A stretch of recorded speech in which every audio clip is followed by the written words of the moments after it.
In this tutorial, I'll be showing you how to kern in Fontself. I tend to use a mixture of Fontself and FontLab as they both have their advantages and disadvantages.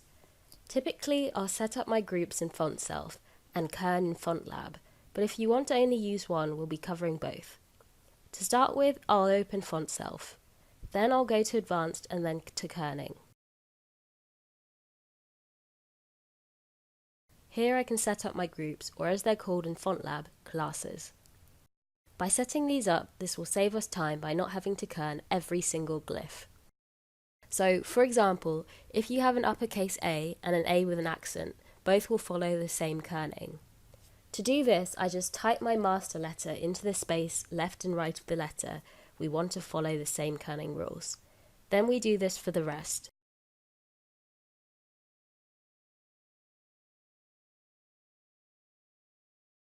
I then want to set up my spacing. I generally only do this for anomalies as my other letters will be kerned. In this case, it's the Y, the G and the F. To start off with, I'll type my G in between the ends, then I can either type in the value I want to space by in the panel to the right.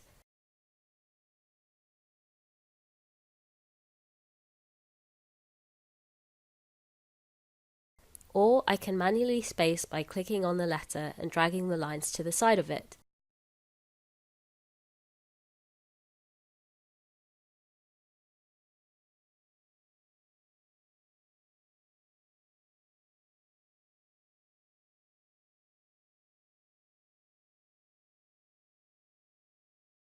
Then I will edit the rest of my letters.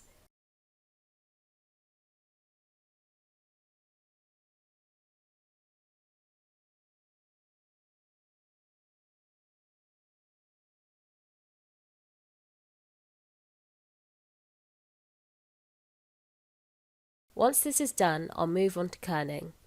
I start this by clicking on kerning. Here you can see Fontself provides me with a text which shows up where letters will need to be kerned. I normally kern my letters by working through this list. It's very long, so don't be surprised or disheartened if kerning ends up taking you days. It's a long process. You can also add your own letters by typing them in.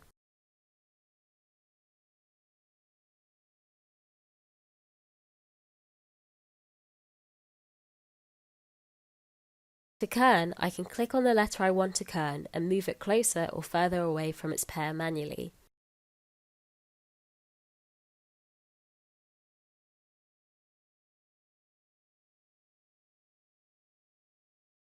You can also enter in the value in the tab to the right-hand side.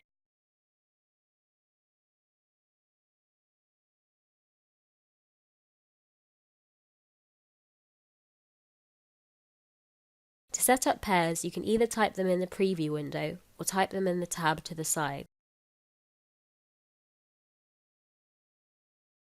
Once you're done kerning your lowercase letters, you can move on to uppercase, lower and uppercase together, punctuation, and more.